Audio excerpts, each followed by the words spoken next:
Então, bom dia a todas as pessoas. Daremos início à 59ª reunião ordinária do Comitê Gestor do Programa de Acompanhamento da Substituição de Frota por Alternativas Mais Limpas do município de São Paulo. A pauta de hoje é o papel da tecnologia híbrida Flex na transição de baixo carbono, com o pessoal da Toyota do Brasil. Então, quem vai apresentar é o Eduardo Zambelli, gerente de assuntos governamentais, a Vitória Correia, analista de assuntos governamentais, o Eduardo Benacchio, gerente de produtos, a quem agradeço a presença e a participação.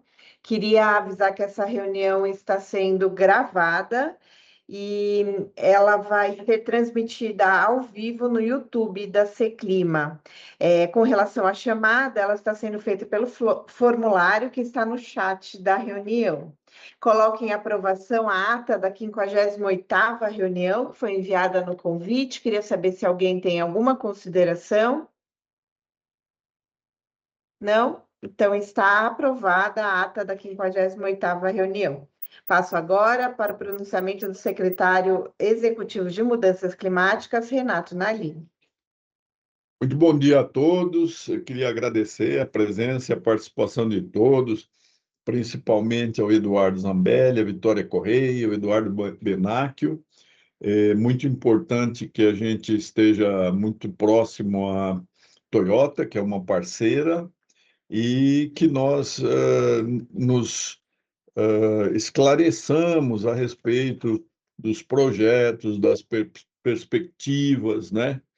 É muito bom ler que a, a implementação da, dos carros elétricos e dos carros híbridos está crescendo no Brasil, a despeito de uma geopolítica desfavorável, hostil, né? Que poderia nos afetar, mas eu acho que o Brasil está mostrando ter juízo, né? Então, nós precisamos investir cada vez mais nessa providência que é realmente humanitária, não é uma questão só ambiental, não é uma questão de uma política estatal, é uma questão de saúde pública, de aumentar a capacidade de sobrevivência da vida, principalmente da vida humana neste planeta tão ferido, né? Então, sem mais, eu gostaria de entregar a palavra ao trio que vai nos esclarecer aí e, desde logo, agradecendo e esperando que fiquem sempre com a gente nesse trabalho da Confrota, que é um nicho de conscientização, de abertura para a inovação, de abordar novas perspectivas, né, com bastante ousadia e audácia, porque nós caminhamos mal até agora, vamos ver se nós recuperamos o tempo perdido. Muito obrigado a todos. Obrigada, secretária. Agora está com vocês, não sei quem que vai começar, então, por favor. Eu vou começar falando aqui. Luciana, consigo projetar minha tela já para vocês? Por gentileza, me confirmem assim que estiverem vendo. Tá ok. Só Estão precisa vendo? colocar no formato apresentação. Perfeito. Agora sim? Ok. Muito bom dia novamente a todos. Antes de mais nada, em nome da Toyota do Brasil, eu gostaria de agradecer imensamente aqui a oportunidade que a Prefeitura está nos dando para apresentar nossos projetos, a nossa tecnologia híbrida Flex. Agradecer ao secretário Nalini pela condução dos trabalhos e pela oportunidade, a chefe de gabinete Luciana Feldman, muito obrigado também. Fábio Espíndola, gerente de mobilidade, também tem um papel importantíssimo aí nesse projeto, muito obrigado. E abrir os trabalhos aqui elogiando o trabalho da Prefeitura nos projetos de descarbonização, como, por exemplo, o Plano Clima São Paulo, né? Que estabelece compromissos do Brasil para chegar no Acordo de Paris e alcançar a neutralidade de carbono até 2050. O Confrota tem um papel fundamental nesse plano e aqui a gente vai, nos próximos minutos, mostrar um pouquinho de que maneira que a Toyota pode contribuir com essa meta também. Por último, agradeço a todos os colegas também que estão com a gente aqui presentes na reunião e no YouTube também. E fiquem à vontade para nos interromper a qualquer momento, para algum comentário, alguma dúvida, tá bom? Eu não vou conseguir ver vocês durante a apresentação, então se alguém precisar se manifestar, só dá um toque aqui, tá bom? Começando rapidamente falando um pouquinho sobre a Toyota no Brasil, né? A Toyota está há 68 anos no Brasil. O Brasil é a primeira fábrica da Toyota fora do Japão, da história da Toyota. E hoje nós temos aproximadamente 7.000 funcionários e exportamos nossos veículos fabricados no Brasil para mais de 23 países. Ao longo dos últimos anos já foram fabricados mais de 100.000 veículos eletrificados, reforçando o papel da Toyota nessa meta de descarbonização. Atualmente nós temos uma operação em Sorocaba, a fábrica que a gente chama de Sorocaba 1 já opera plenamente em Sorocaba. A fábrica Sorocaba 2, que está aqui no fundo em expansão, com previsão de inauguração agora para o segundo semestre, a gente vai praticamente duplicar a capacidade produtiva da empresa no município de Sorocaba. A gente tem um novo laboratório de emissões para desenvolvimento de novas calibrações feitas no Brasil, que também está prevista para ser inaugurada no segundo semestre de 2026. Um centro logístico de peças que foi inaugurado em novembro de 2024. Esse centro logístico de peças garante que 95% das peças fornecidas pela Toyota sejam entregues com um lead time de 1 dia útil no Brasil e em alguns países da América Latina.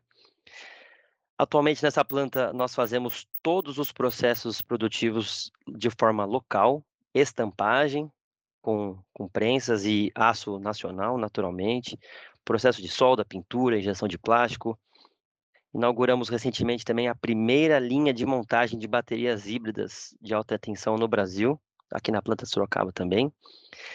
E pertinho de Sorocaba, em Porto Feliz, nós temos a fábrica de motores, onde todos sabem que nós tivemos um acidente importante no ano passado, mas estamos trabalhando fortemente para recuperar a planta e voltar em plena operação o mais rápido possível. Passando para o próximo slide, aqui vamos mostrar para vocês o que a Toyota acredita como diversidade tecnológica na rota da descarbonização. O CEO da Toyota Research Institute diz que a solução frente à incerteza é a diversidade. O que isso significa? Que a Toyota acredita no multi-pathway, que é o nosso lema aqui dentro da Toyota, que não existe um caminho único para a descarbonização. Existem múltiplos caminhos que mundialmente podem ser adotados de acordo com a aplicabilidade de cada país, disponibilidade de infraestrutura, tecnologia, biocombustíveis, etc. Então, esse slide mostra que a Toyota aposta naturalmente muito no híbrido flex aqui no Brasil, em São Paulo, mas sobretudo que a gente olha para todas as tecnologias de descarbonização com muito carinho, né? A Toyota comercializa veículos híbridos plug-in e elétricos através da Lexus, veículos movidos a hidrogênio, não no Brasil ainda, mas em outros lugares do mundo, projetos de biometano. Então aqui é para mostrar que a Toyota é aberta e olha tecnicamente para todos os caminhos, independentemente da tecnologia. Mostrando o pioneirismo da Toyota na questão de eletrificação no país, o primeiro veículo híbrido do Brasil foi um Toyota Prius, lançamento em 2013, e de lá para cá a Toyota vem desenvolvendo essa tecnologia híbrida utilizando o etanol, utilizando o biocombustível. Então, desde 2015 a gente começou a desenvolver essa tecnologia, e em 2019 a Toyota lançou o primeiro veículo híbrido flex do mundo, o Corolla Sedan. 2 anos depois, também desenvolvemos a tecnologia híbrida flex para o Corolla Cross, que é o primeiro SUV médio do mundo, híbrido flex. E mais recentemente, no comecinho desse ano, também lançamos o primeiro SUV compacto do segmento, híbrido flex. Então, aqui para mostrar o pioneirismo, e a Toyota vem desenvolvendo há muitos anos e apostando por muito tempo ainda na tecnologia híbrida flex. E adiante nós vamos explicar o porquê que a Toyota acredita tanto nessa tecnologia em termos de descarbonização. Falando sobre a tecnologia híbrido flex da Toyota, né? Tecnologia verde. Primeiro que ela traz uma solução imediata e real para a descarbonização, de forma bastante prática. Por quê? Primeiro porque o veículo, ele, por ser um veículo híbrido puro, ele não precisa de recarregamento, né? A bateria, nós temos baterias de alta tensão, de 200 volts, ela pode ser de níquel, metal e treto ou de íons de lítio, e ela é autorrecarregável. Nós temos dois motores, tem um motor flex de alta eficiência e temos motores elétricos que geram mais 70 cavalos para o veículo, fazendo com que essa tecnologia seja capaz de movimentar o veículo puramente na versão elétrica, dependendo do modo de condução, o que traz um ganho de consumo comprovado pelo Programa Brasileiro de Etiquetagem Veicular pelo Metro de até 40% no consumo de combustível, comparado com o mesmo modelo a combustão, né? Então, essa tecnologia, quando existe a bateria que está aqui atrás, a tecnologia híbrida Flex, ela tem chama de BMS, que é o Battery Management System. A inteligência consegue entender em que momento que dá para rodar só na porção elétrica e o motor desliga, em que momento que precisa dos dois motores, tanto elétrico quanto a combustão, rodando juntos para fornecer a potência desejada pelo cliente. Toda vez que o veículo está desacelerando ou está em uma frenagem, automaticamente os inversores que ficam aqui perto da bateria, eles recarregam a bateria. Então, a bateria está sendo sempre recarregada nesse ciclo fechado, fazendo com que a gente não precise recarregar a bateria do veículo e entregando uma melhoria de consumo muito grande também.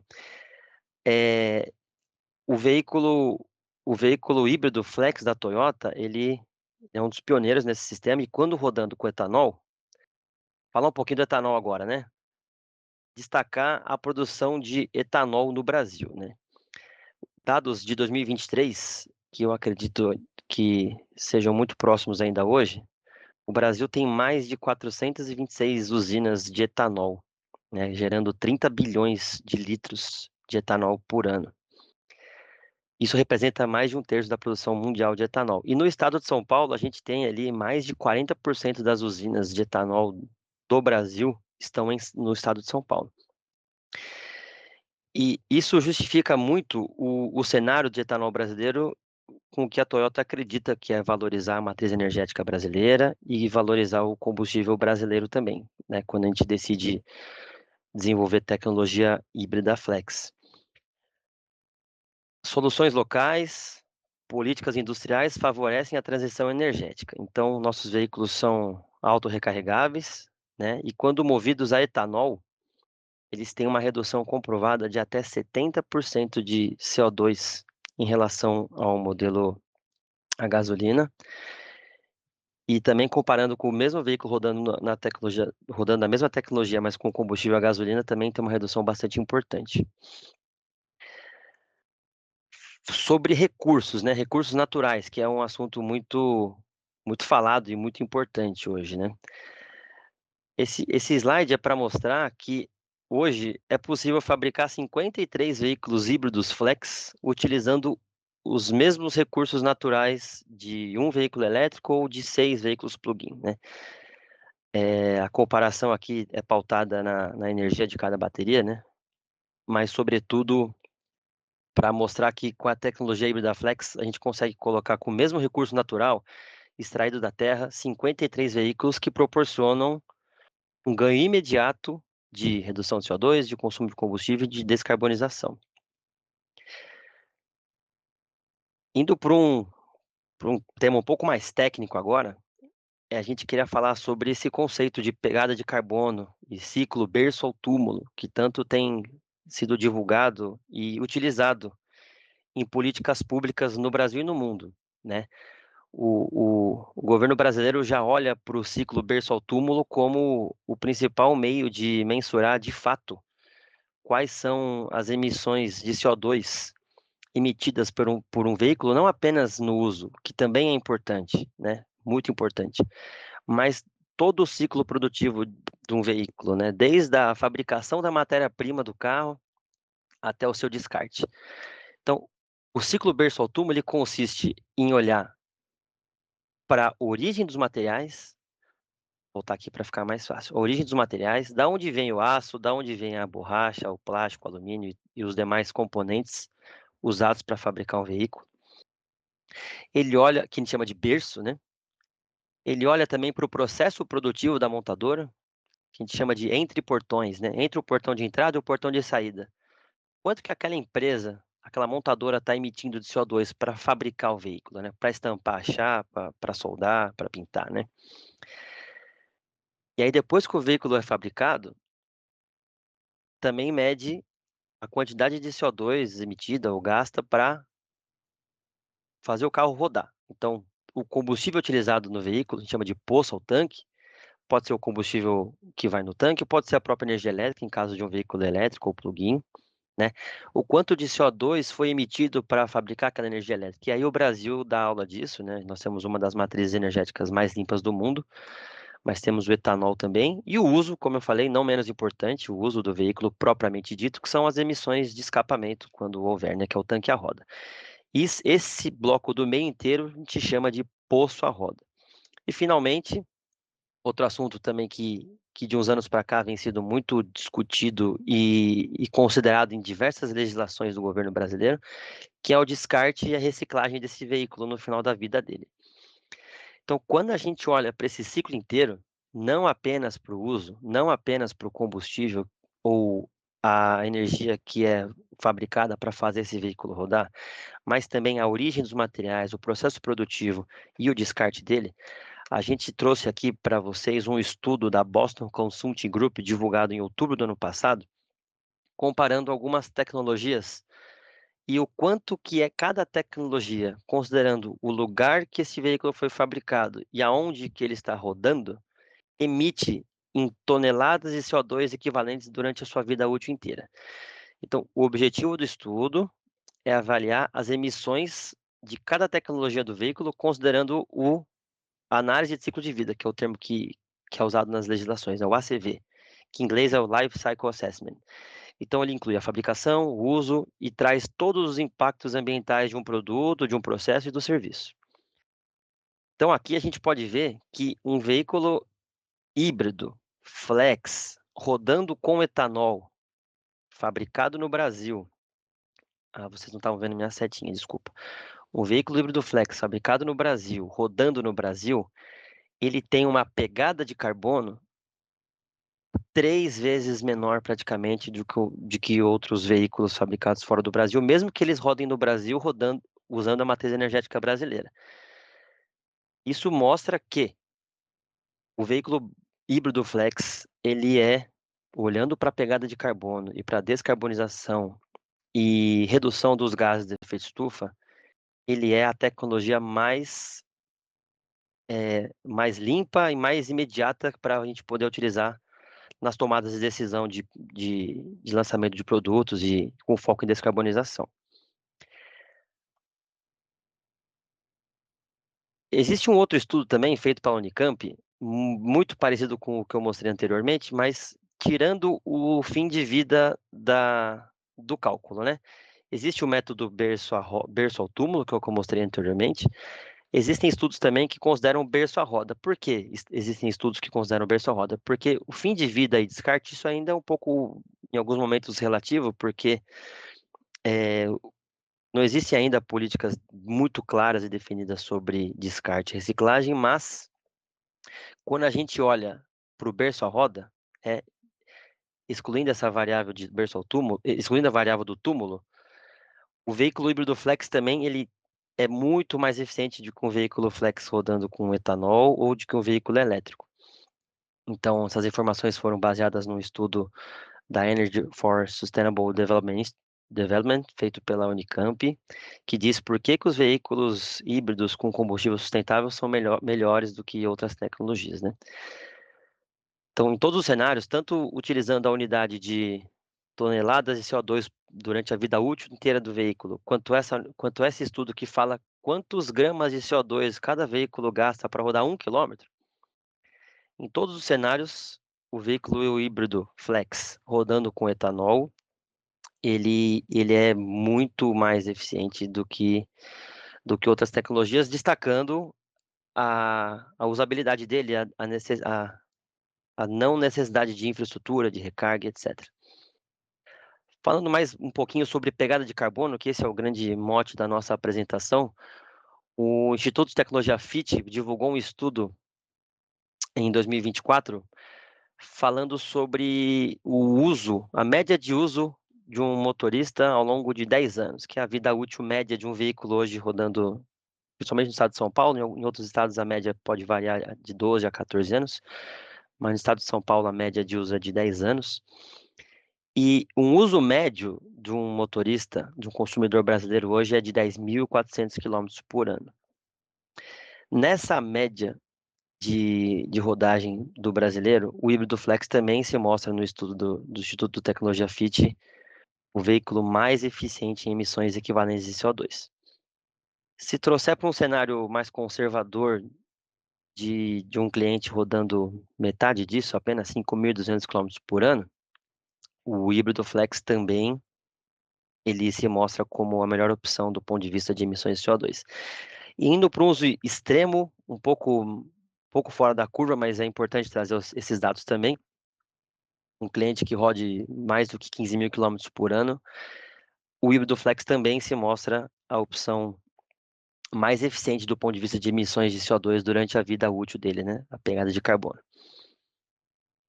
Gostaríamos de destacar também um prêmio que a tecnologia híbrida flex recebeu na iniciativa liderada pela CNI na COP30 do ano passado, que chama Sustainable Business COP 2030.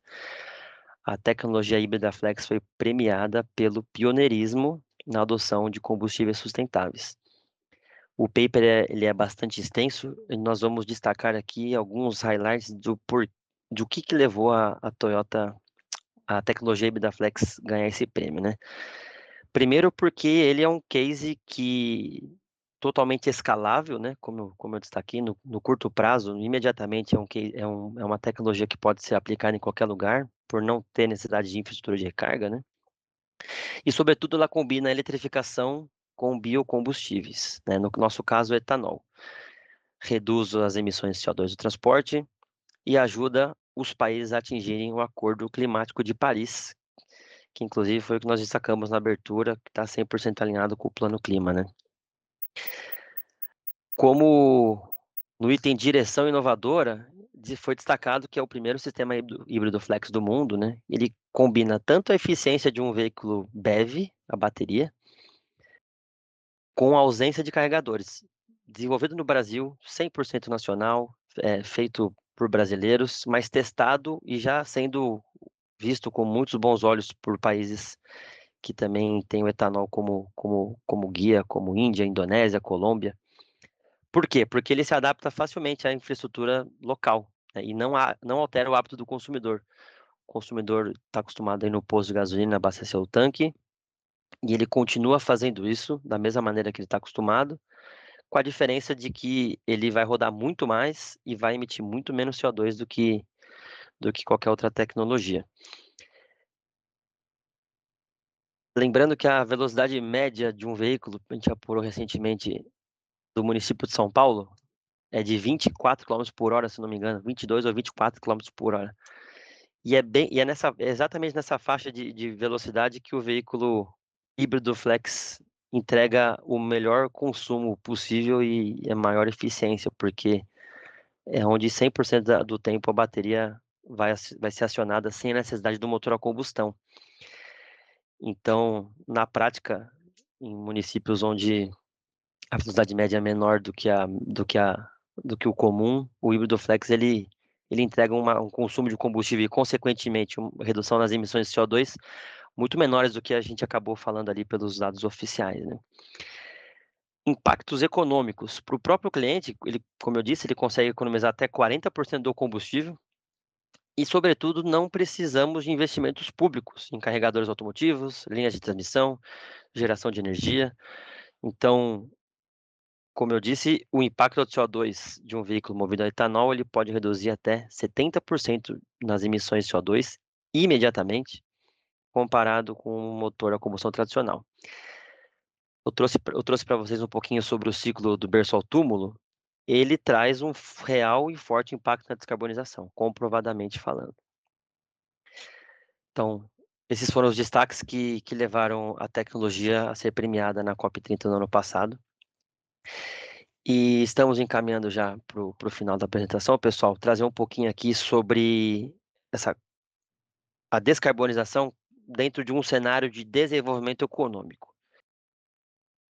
O Movimento Baixo Carbono Brasil, junto com o LCA, que é o Luciano Coutinho Associado, escritório de consultoria, eles emitiram um paper muito completo, que a gente traz aqui alguns destaques, que eles mostram que num cenário projetado entre 2020 e 2050, né, um cenário de um recorde de 30 anos, a tecnologia híbrida somada ao biocombustível, ela tem todos os indicadores que mostram que a economia, os indicadores econômicos crescem significativamente com isso.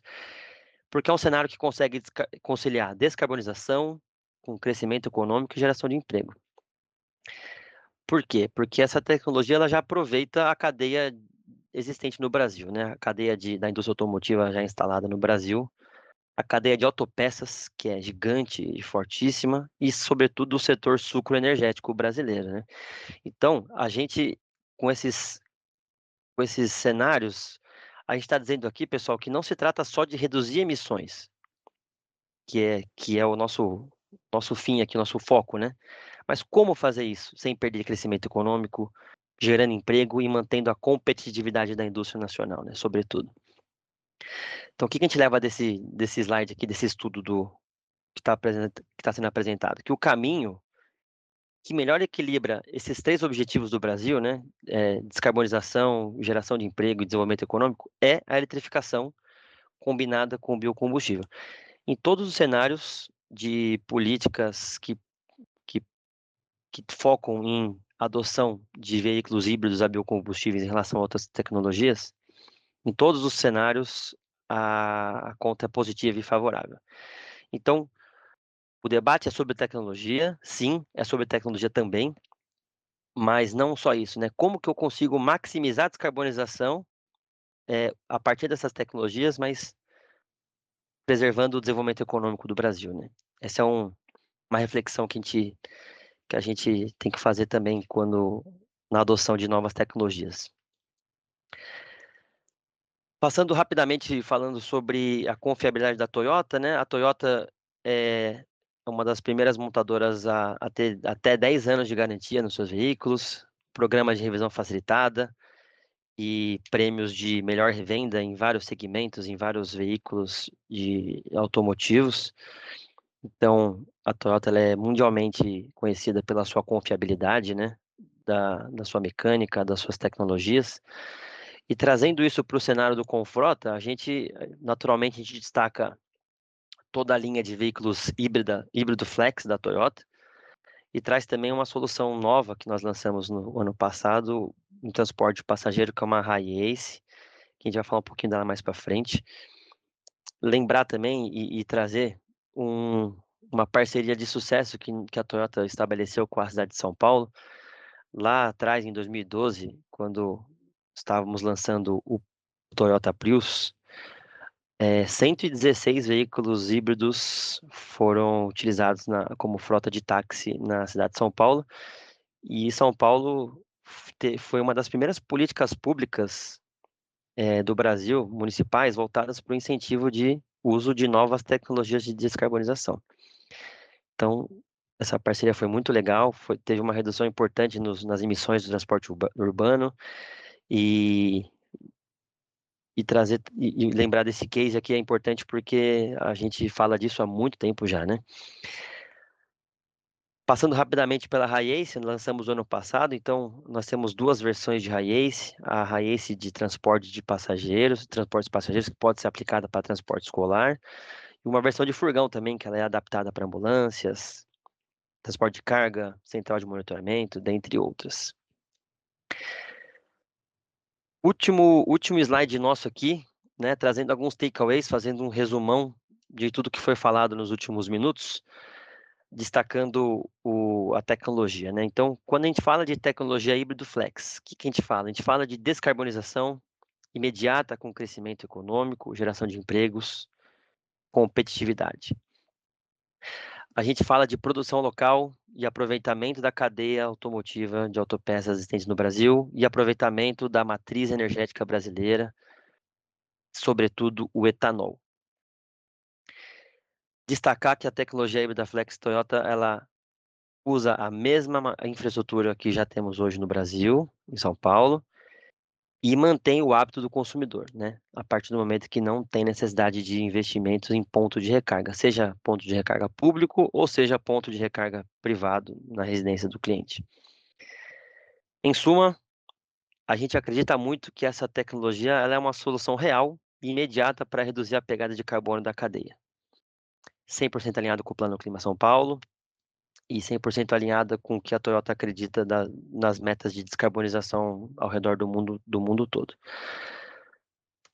Com esse último slide eu encerro a nossa apresentação. Obrigado pela atenção. Estamos à disposição aqui para perguntas, questionamentos e demais esclarecimentos. E mais uma vez, agradecer a oportunidade aqui da apresentação. Estamos abertos para bater um papo agora, pessoal. Muito obrigado. Viu? Obrigada, Eduardo. Parabéns. Eu queria abrir, então, quem tiver interesse, por favor, só levanta a mão. Eu não estou achando minha mãozinha aqui, mas eu queria falar. Por favor. Pode falar. Por favor, secretário. Eduardo, parabéns, viu? Gostei muito. E eu gostaria de que você pensasse numa próxima vez em trazer para nós a experiência da Toyota com o hidrogênio verde. Ontem eu conversei com o Fábio para a gente fazer um evento. Nós temos feito eventos sobre biometano, sobre a eletrificação, mas da mesma forma que a Toyota pensa assim num leque, não é? num conjunto de opções, nós também temos que pensar no hidrogênio verde, né? Então, vocês já têm experiência, embora fora do país, eu gostaria de ouvir, né, numa outra oportunidade, por que não temos aqui, se realmente é um delírio, se isso é uma coisa muito cara, quais são os óbices, onde é que é o nosso gargalo, né? Porque eu acho que a gente precisa pensar nisso também, né? O mundo está mudando muito rapidamente, e se a gente estacionar, nós vamos ficar cada vez mais na rabeira, né, Eduardo? Então, mas muito obrigado, gostei muito. Você vai disponibilizar essa apresentação? Com E certeza, aí, secretário. A gente então disponibiliza tá sim. bom, que aí a gente pode usar também para fazer a cooptação do pessoal que ainda tem resistência, né? Será Uhum. que funciona? Será que não funciona? Então, interessa muito para nós disseminar essa ideia. Muito obrigado, Eduardo. Muito obrigado, secretário. A gente manda a apresentação para a Luciana, com certeza. E obrigado pela observação do hidrogênio verde. É um assunto que a gente também olha com muito carinho. A gente trará, sim, numa próxima oportunidade. Muito obrigado. Obrigada, Eduardo. Obrigado, secretário. Vou passar agora para o Olímpio. Oi, Eduardo, parabéns pela apresentação. Eu sou um admirador, um fã da Toyota há mais de 30 anos, né? Que eu trabalho na área aqui de emissões e transporte sustentável.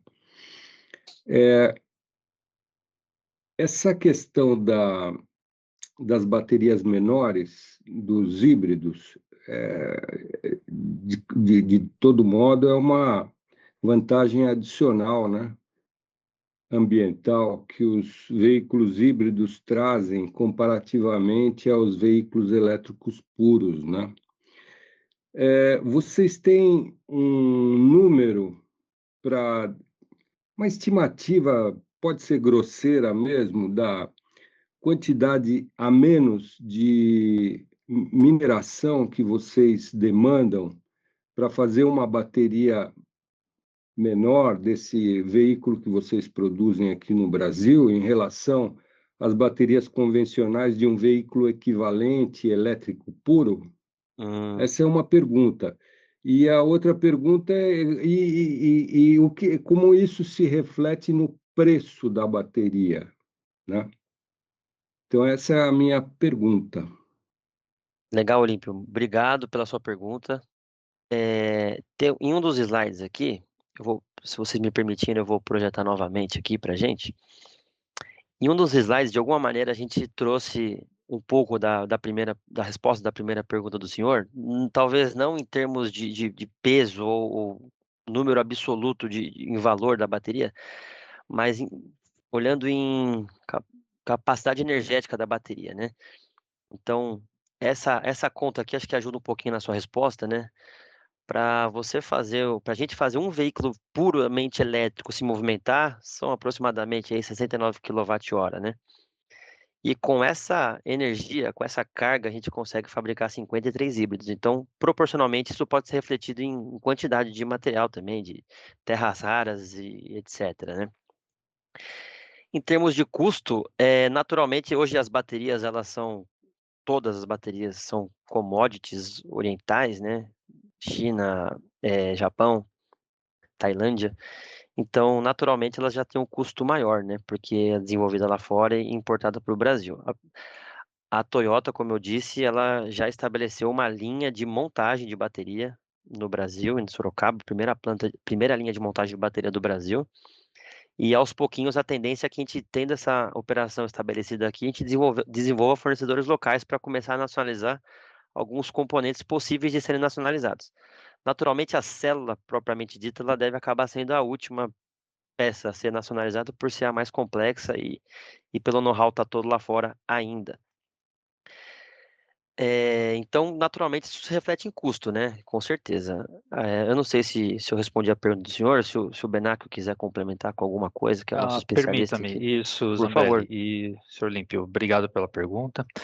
É, Bom, a bateria, a célula da bateria, que é o elemento fundamental, ela tem diversos tipos, né? Então, tem diversos tipos de materiais que podem ser usados. Então, o impacto ambiental de cada uma delas também vai variar. Então, como uma conta mais básica, mais simples de entender, basicamente, cada célula, o nosso conceito é usar da forma mais racional possível cada célula de bateria que for produzida.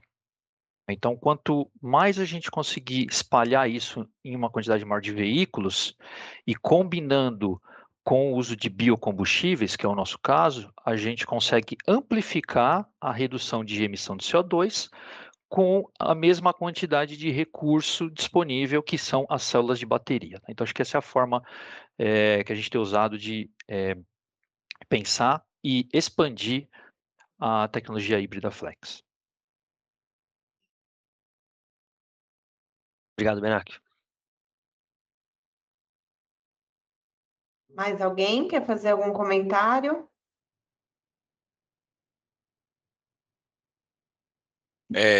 Acho que, Luciana, eu acho que primeiro agradecer, né, ao Eduardo, aos dois Eduardos e à Vitória. A gente está tentando viabilizar essa apresentação há algum tempo. A gente entende da importância fundamental tanto da Toyota dentro do mercado nacional, né, mas também da Toyota frente às inovações que vocês apresentaram aqui. Queria entender um pouco. Vocês sabem que a gente tem algumas responsabilidades aqui no Confrota com algumas frotas específicas, né? Eu queria entender um pouco se, obviamente, tem segredos industriais envolvidos, mas se dentro do planejamento de lançamento de produtos, vocês pretendem lançar algum veículo de categoria parecido com a Hisense desculpa, Uhum.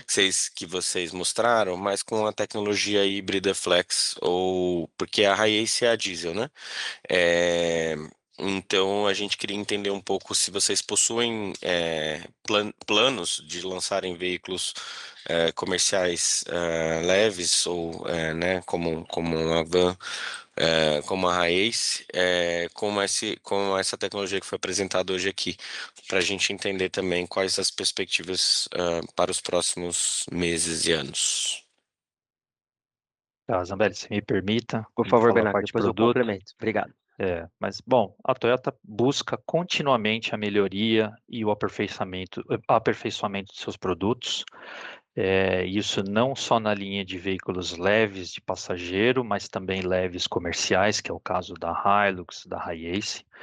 Então, sim, a gente tem planos futuros de melhorar a eficiência deles, de alguma forma embarcar algum grau de eletrificação e trabalhar combustíveis alternativos. Então, isso está no nosso radar. E, obviamente, a gente vem também estudando o mercado para saber a aderência dele e que a gente entregue, de fato, uma solução aos clientes e não apenas um produto disruptivo, mas que seja complexo de usar ou que requeira uma infraestrutura ou uma condição de uso muito específica. Então, estamos trabalhando sempre com as vistas da melhor praticidade e eficiência possível. Obrigada, vou passar para o Olímpio. Mais uma pergunta bem simples e rápida. Sobre os PRIOs que vocês adotaram aí desde 2012 aqui na frota de São Paulo, eu queria saber se vocês têm um acompanhamento da bateria deles e como é que foi a performance dessas baterias ao longo desses anos. Permita-me, Isabelle. Ótima pergunta, senhor Olímpio. Obrigado. Por favor, Benac. Acho que essa é a pergunta mais recorrente, né, quando a gente fala de tecnologia híbrida, né? E acho que desde 2012, e com todo esse volume de veículos híbridos que nós já produzimos aqui no Brasil, se não me engano, acho que 3 baterias tiveram algumas células comprometidas por uso um pouco mais severo em termos de carga e temperatura, né? Que acaba sendo o ponto sensível de qualquer bateria elétrica, né? Não só nossa, mas de qualquer veículo. Então, a gente costuma dizer que a bateria dura o quanto o veículo dura, né? Ela é projetada para isso. Hoje nós temos dessa terceira geração de Prius, que são esses táxis aí, a veículos com mais de 1 milhão de quilômetros rodando ainda todo original. Então, a gente tem plena confiança de que esse sistema ele é adequado para o uso cotidiano, aqui no Brasil, América Latina, no mundo inteiro. Pois não, Zambelli. Obrigado, Benac, pela resposta. Um complemento rápido, senhor Olímpio. As pessoas perguntam muito isso para a gente, né? E eu pergunto, quanto tempo dura, qual a vida útil de um motor a combustão, né? Depende, né, do uso, da manutenção, de quanto que a gente cuida, né? Faz manutenção preventiva, usa da maneira adequada, recomendada pelo fabricante. E é o que o Benac falou, a bateria hoje ela dura tanto quanto a vida do veículo, né? São casos muito raros de troca, seja por um carregamento inadequado, uma intervenção, né, um acidente, né, que seja. E sobretudo, a tecnologia está sempre evoluindo, né? Então, a tendência é isso melhorar cada vez mais. As baterias dos nossos carros híbridos puros, elas têm inteligências que não deixam a bateria esgotar, né? A partir se baixar de um certo percentual, mesmo que ainda tenha um resíduo, o motor é acionado para dar uma carga nela, para mantê-la sempre saudável e ela durar 10, 20, 30 anos, como o Eduardo falou. Respondido, Olímpio? Então, eu vou passar agora para o Rafael, da USP. Bom dia a todos. Parabéns, Eduardo, pela apresentação. Eu achei bem interessante a picape a biometano que vocês colocaram num dos slides lá, que foi pouco comentado, né? E acho que é importante mencionar que o agro hoje tem esse consumo de diesel aí importante, isso olhando o estado, Brasil, e eu queria entender um pouquinho, foi pensado para essa aplicação de reduzir o consumo do diesel no setor agro, ou foi uma concepção da própria Toyota? Como que foi concebida essa ideia de trazer essas picapes hoje, né, que são exclusivamente a diesel, né, a maioria delas, olhando para o biometano, né?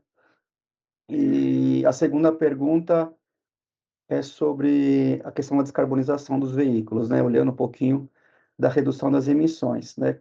Olhando para os híbridos flex, né? Qual a garantia que a gente tem hoje, por exemplo, de um cliente, por exemplo, abastecer com etanol ao invés, né, da gasolina? Isso que é um ponto assim essencial dessa questão dessa discussão entre os veículos flex, né? Da garantia do abastecimento com etanol ao invés da gasolina, que é um dos grandes poluentes aí das cidades. Só para essas duas questões aí. Obrigado, Eduardo. Tá, Obrigado bom, pela vamos lá. pergunta, Rafael. O Benaco responde a primeira, eu respondo a segunda, pode ser? Pode ser, perfeito. Obrigado. Bom, com relação a Hilux Biometano, foi um pouco dos dois. Isso foi concebido dentro da nossa visão de produto a longo prazo, mas também a gente recebeu demandas do setor agro, né? Então, a única certeza que a gente tem hoje é que o cenário é incerto, por isso que a gente olha todos os caminhos como uma possibilidade, né? E especificamente o caso da Hilux Biometano, esse ano nós já estamos com um protótipo funcional operando para validação final do seu desempenho, e a gente pretende seguir com esse projeto, né, num futuro bem próximo, entendendo a dor, inclusive, do setor agro, que muitas vezes ele tem já o biocombustível na sua propriedade, né? O que, inclusive, faz ele diminuir a pegada de carbono da operação dele. Então, acaba sendo um ganha-ganha aí, mútuo, né? Interessante para o setor agro, interessante para a gente que conseguimos avançar em produtos, né, diferenciados com a tecnologia verde.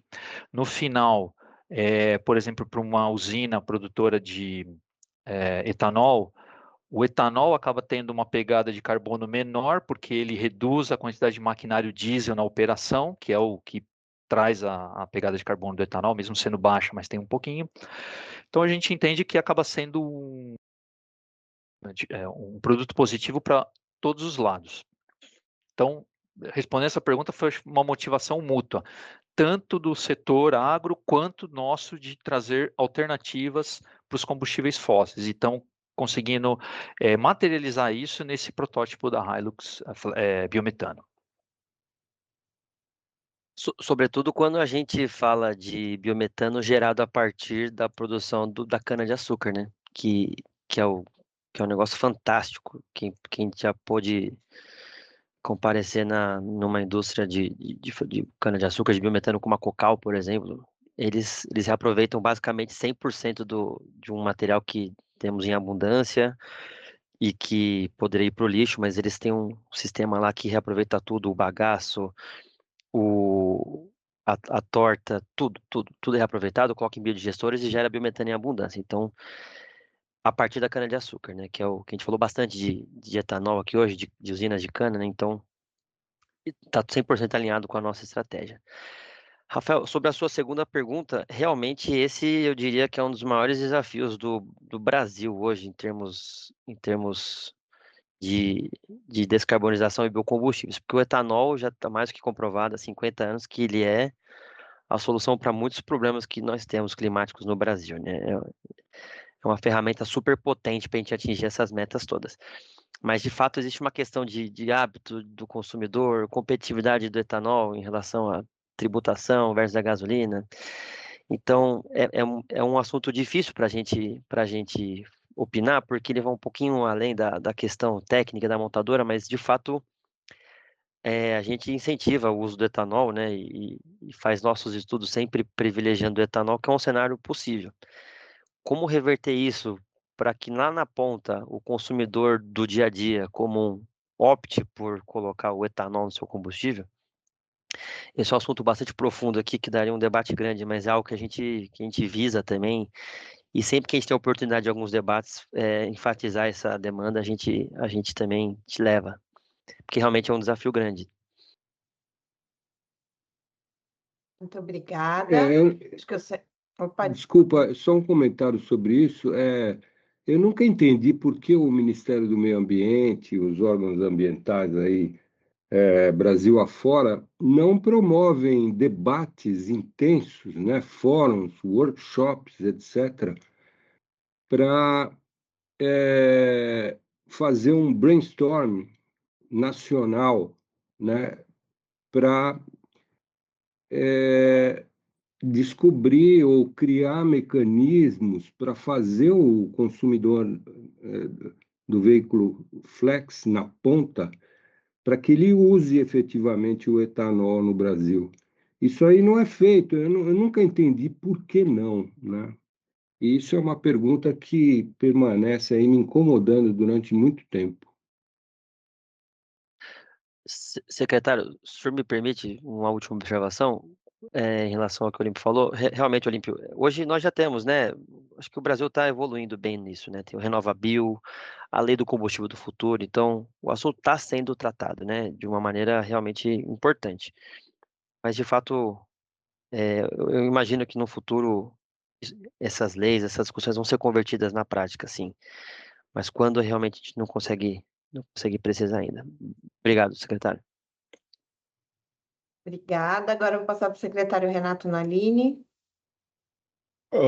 Eduardo, vocês enfatizaram bem o biometano a partir do setor sucroalcooleiro, mas nós temos uma realidade aqui em São Paulo, que é a produção diária de mais de 18 mil toneladas de resíduos domésticos, né? Grande parte desses resíduos são orgânicos, tanto que uma das concessionárias, a EcoUrbis, já produz biometano para abastecer sua frota. Dentro da filosofia da Toyota, de que deve haver diversidade, um leque de opções, vocês estão pensando também no biometano a partir do resíduo sólido? E só para emendar com o que o Olímpio falou, se o governo não está fazendo, eu acho que espaços como o nosso, né, numa cooperação, numa parceria com a Fiesp e com quem mais quiser participar, nós podemos levantar isso aí num evento dentro da municipalidade, porque interessa muito para a Seclima, para a Secretaria de Transportes, para a Secretaria de Saúde, para todo mundo, né? É uma política estatal essa de fazer com que o cataclismo climático entre no radar de todas as pessoas. Eu acho que a gente pode organizar isso, viu, Olímpio? Secretário, respondendo sua pergunta, a gente comentou do setor agro porque tinha essa demanda, a gente tem contato muito próximo. Mas no final, como bem o senhor disse, biometano é biometano. Não importa se ele vem de subproduto do processo agrícola ou se ele vem de lixo urbano, né, de dejeto urbano, mas a ANP já regula, né, a composição do biometano veicular. Então, tendo biometano, a gente tá junto também. Então, a aplicação é comum, tá? Mais alguém quer fazer alguma consideração? Não? Então, vou passar para o Fábio, para que ele possa partir aí para o encerramento da reunião. Obrigado, Luciana. Não, só agradecer, então, ao Eduardo, aos dois Eduardos e à Vitória pela presença, né, como eu já mencionei, repetindo que é muito importante que a gente conte, principalmente com os principais players nacionais. Aqui a Toyota, sem dúvida, é um dos principais players nacionais dentro do mercado automotivo e dentro das inovações do mercado automotivo, principalmente para a gente conseguir entender quais os próximos passos que a gente vai tomar, especialmente nas frotas que a gente ainda não está com um planejamento já elaborado, né? Porque, obviamente, a Toyota não joga no mercado de ônibus, por exemplo, mas a gente já tem desenhado o caminho, o roadmap para a frota de ônibus e para a frota de caminhões de coleta, mas a gente tem algumas outras frotas que a gente ainda não tem esse caminho desenhado, e é muito importante a gente receber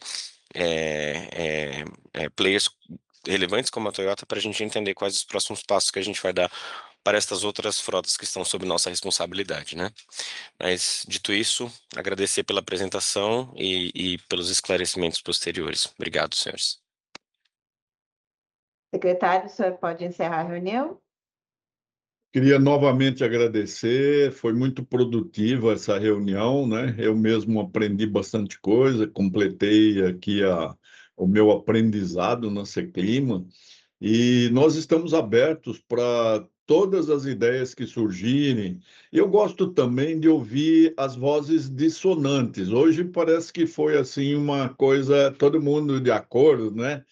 mas a democracia ela vive do debate, do diálogo. Então, é sempre interessante que a gente ouça também aqueles que não concordam, né?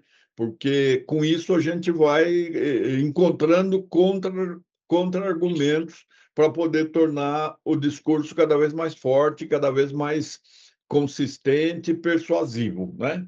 Mas, na verdade, é a gratidão aos Eduardos, à Vitória. Continuamos a contar com a Toyota como parceira preferencial. Estamos muito empenhados em receber as novas conquistas, saber das inovações e sempre solidários com a resiliência que vocês mostraram ao enfrentar aquela tragédia, não é? que a todos nós abateu. Parabéns, muito obrigado. Está encerrada a nossa reunião. Muito obrigado.